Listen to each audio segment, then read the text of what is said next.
Hello student. तो आज हम पढ़ेंगे 9th क्लास का जो हमारा चैप्टर है मेंसुरेशन मैथ का, उसका हम क्वेश्चन देखेंगे। ठीक है। तो ये जो मेंसुरेशन चैप्टर है उसको सारे टीचर बोलते हैं कि बहुत ज़्यादा हार्ड होता है। हार्ड कुछ नहीं होता है, जो भी होता है वो हार्ड नहीं होता है, सब हल्का होता है, उसे बस पढ़ने की देरी होती है। ठीक है। पढ़ लीजिएगा, कोई भी क्वेश्चन कोई भी चैप्टर 2 बार 3 बार पढ़िए, वो आराम से आपको समझ में आ जाएगा। उससे ज़्यादा आपको कुछ करने की ज़रूरत नहीं पड़ती है। 2 बार पढ़िए, नहीं हो सके अगर 2 बार में नहीं हो रहा है तो तीसरी बार पढ़िए। तीसरी बार में तो पक्का है कि आपको समझ में आ जाएगा। ठीक है।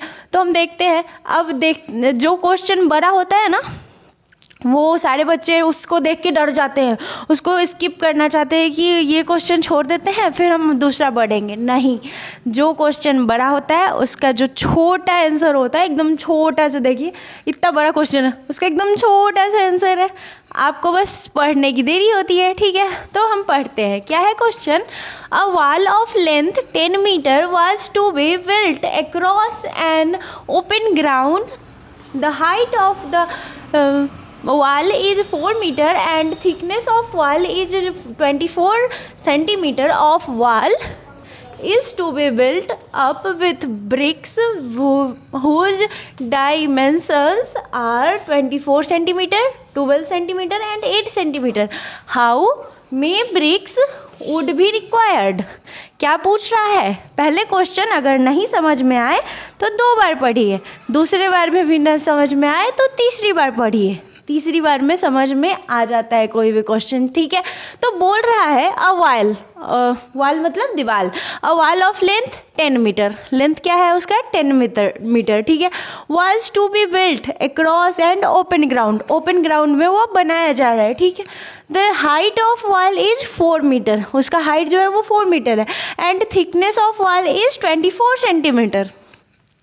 If this wall is to be built up with bricks whose dimension, जो ब्रिक्स से बन रहा है उसका जो डायमेंशन है वो 24 सेंटीमीटर, 12 सेंटीमीटर और 8 सेंटीमीटर है, सब इंटू है। How many bricks would be required, कितना ब्रिक्स इस दीवार को बनाने में लगेगा वो हमें बताना है। ठीक है। तो हम सबसे पहले बना लेते हैं। क्या हमने बताया था कि मैथ और फिजिक्स का जितना भी क्वेश्चन होगा उसका डायग्राम सबसे पहले बनाइएगा। ठीक है। जब तक आप डायग्राम नहीं बनाइएगा तब तक आपको समझ में नहीं आएगा। पहले क्वेश्चन 2 बार पढ़िए, उसके बाद उसका डायग्राम बनाइए, फिर उसका कंस्ट्रक्शन लिखिए, गिवन लिखिए, आपको क्या क्या मानना है वो लिखिए। इतना लिखने के बाद तो आपका आधा क्वेश्चन बन गया। उसके बाद क्या करना है? आधा ही तो बनाना है, सिर्फ सॉल्यूशन करना है। ठीक है। तो सबसे पहले हम डायग्राम बनाते हैं। डायग्राम बनाए कि इतना बड़ा 10 मीटर का एक वॉल है लंबाई, उसकी हाइट क्या बताई थी? 4 मीटर। और जो उसका मोटाई था यानी कि विड्थ वो 24 सेंटीमीटर। ठीक है। फिर हम एक ब्रिक्स लिए थे, तो ब्रिक्स क्या होता है? घन होता है। तो उसका लंबाई 12, चौड़ाई 8 और ऊंचाई 24 सेंटीमीटर था। ठीक है। फिर हमको दिया हुआ क्या है? सॉल्यूशन में सबसे पहले गिवन लिखेंगे। तो लिखते हैं लेंथ ऑफ वॉल दिया हुआ है जो कि 10 मीटर है। अब सबसे पहले ये देखना है कि क्वेश्चन में क्या दिया हुआ है, मीटर में है ज़्यादातर या सेंटीमीटर में है। अगर सेंटीमीटर में ज़्यादा है तो मीटर वाले को सेंटीमीटर में कर लीजिए, अगर आप सेंटीमीटर वाला ज़्यादा है तो आप मीटर वाले को सेंटीमीटर में कन्वर्ट कर लीजिए। ठीक है। ऐसा करने से आपको आंसर सही आएगा। अगर आप ऐसे ही 10 मीटर में लिख देंगे आंसर तो आंसर आएगा पर वो गलत आएगा। ठीक है।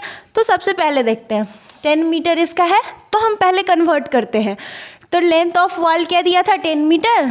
तो 10 इंटू 100 तो वो सेंटीमीटर में आ गया। तो फिर हमारा आ गया 1000 सेंटीमीटर। फिर हमारा विड्थ ऑफ वॉल है 24 सेंटीमीटर, तो ये सेंटीमीटर में है तो हमको बदलने की कोई ज़रूरत नहीं है। फिर हमारा हाइट आता है तो वो हमारा 4 मीटर था, तो उसे 4 into 100 is equal to 400 centimetre. फिर हम देखते हैं now volume of the wall. अब वॉल्यूम जब तक नहीं निकालेंगे दोनों को, ब्रिक्स और वॉल का अलग अलग, हम जब तक वॉल्यूम नहीं निकालेंगे तब तक अगर उसको भाग नहीं देंगे तो हमें ईंट कितना लगेगा वो तो पता नहीं चलेगा। तो उसको देखने के लिए हम पहले वॉल्यूम ऑफ वॉल लेते हैं। तो वॉल क्या होता है?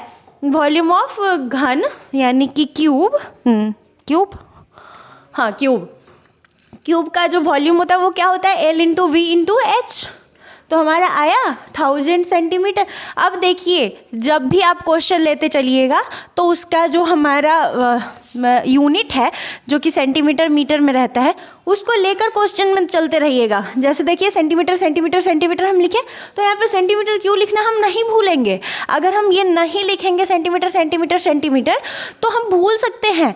अगर ये भूले सेंटीमीटर लिखना तो ये आंसर नहीं देखेगा बोर्ड, सीधा देखेगा कि सेंटीमीटर नहीं लिखा, 1 नंबर काट लेगा। 1 नंबर तो नहीं काटेगा खैर, बट हाफ नंबर कट जाएगा। ठीक है, तो बहुत ज़्यादा इंपॉर्टेंट होता है और बोर्ड में नंबर लाना सबसे इम्पॉर्टेंट होता है, क्योंकि घर वाले सबसे ज़्यादा प्रेशर उसी टाइम में देते हैं कि बोर्ड्स में नंबर आने चाहिए ना। तो फिर हम उसको लाने के लिए सेंटीमीटर सेंटीमीटर सेंटीमीटर किए तो फिर हमारा 19 लाख सेंटीमीटर क्यों आ गया। ठीक है, क्योंकि सेंटीमीटर 3 बार है तो उसको गुना करेंगे तो क्यूब हो जाएगा।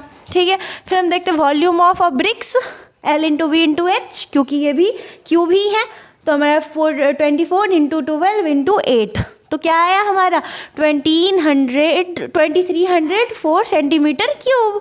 ठीक है, अब देखिए कोई भी क्वेश्चन कीजिएगा उसका रफ होगा उसको राइट साइड में कर ही लीजिएगा, क्योंकि आदत डालने से बहुत अच्छा हो जाता है। अगर आप भाग और गुना कितना भी बड़ा हो, अगर घर में भी आप कैलकुलेटर से नहीं करेंगे तो आप बाहर भी कभी जाएंगे एग्ज़ाम देने तो आपको ये नहीं रहेगा वो मेरे पास तो फ़ोन ही नहीं है, कैलकुलेटर ही नहीं है, कितना हार्ड है इसका गुना।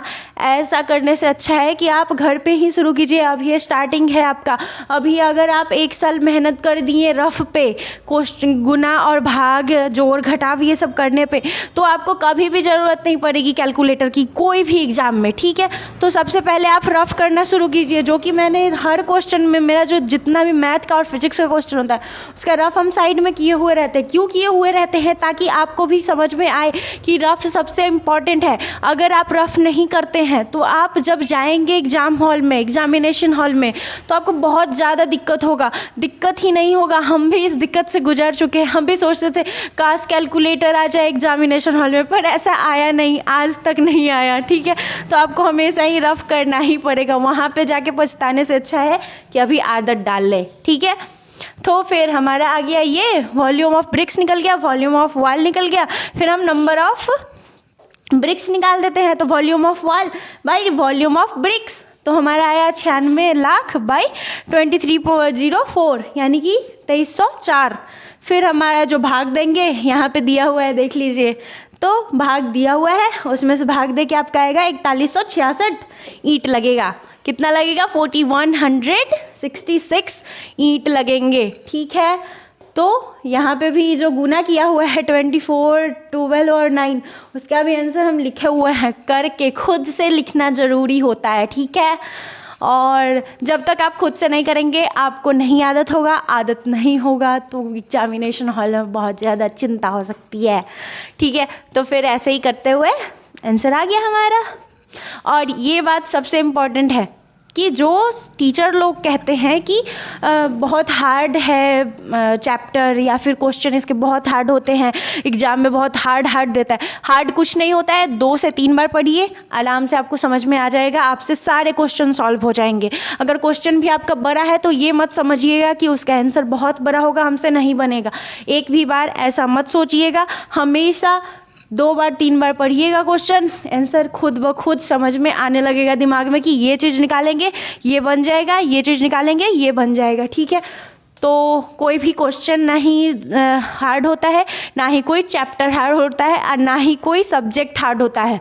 टीचर अगर बोल रहे हैं कि सब्जेक्ट बहुत हार्ड है या फिर ये चैप्टर बहुत हार्ड है तो ये गलत है, टीचर को ऐसा नहीं बोलना चाहिए। स्टूडेंट को 2 बार 3 बार पढ़ने के बाद समझ में आ जाता है, तो हमेशा पढ़ते रहना चाहिए। ठीक है, आज के लिए इतना ही, थैंक यू।